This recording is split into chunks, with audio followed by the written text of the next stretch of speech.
পাকিস্তানের বিরুদ্ধে শক্তি প্রদর্শন, বিশ্বের প্রতিরক্ষা ক্ষেত্রে নতুন উচ্চতায় পৌঁছে গেল ভারত। সম্প্রতি পেহেলগাঁওয়ে সন্ত্রাসী হামলার পর অপারেশন সিন্দুরের মাধ্যমে ভারত তার সামরিক শক্তি ও কৌশলগত দক্ষতার পরিচয় দিয়েছে।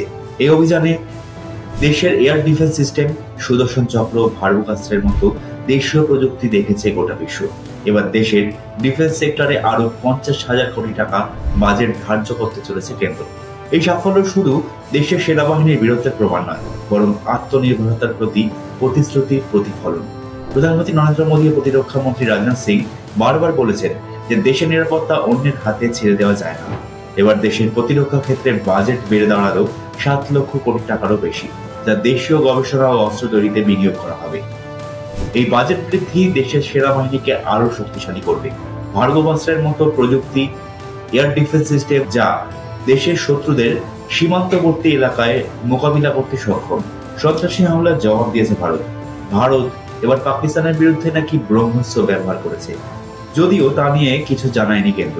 কিন্তু উত্তরপ্রদেশের মুখ্যমন্ত্রী যোগী আদিত্যনাথ জানিয়েছেন পাকিস্তানের বিরুদ্ধে ব্রহ্মস্ত্র ব্যবহার করেছে ভারত। আর সেই ব্রহ্মস্ত্র কিনতে অনেক দেশই এবার আগ্রহ দেখাচ্ছে ভারতের কাছে। তাই অস্ত্র বিক্রিতেও নতুন সম্ভাবনা খুলছে ভারতের কাছে। এই গর্বের মুহূর্তে তাই প্রতিরক্ষা ক্ষেত্রে আরো বাজেট বাড়াতে চাইছে কেন্দ্র।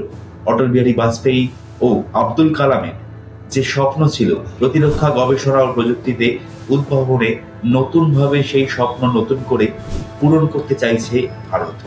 তাই প্রত্যেক নাগরিকের দায়িত্ব আরো এগিয়ে যাওয়া। এবার প্রতিরক্ষা ক্ষেত্রে বাজেট বৃদ্ধির ফলে সেই স্বপ্নই যেন পূরণ হতে চলেছে। ফলো করুন এডিটর জি বাংলা।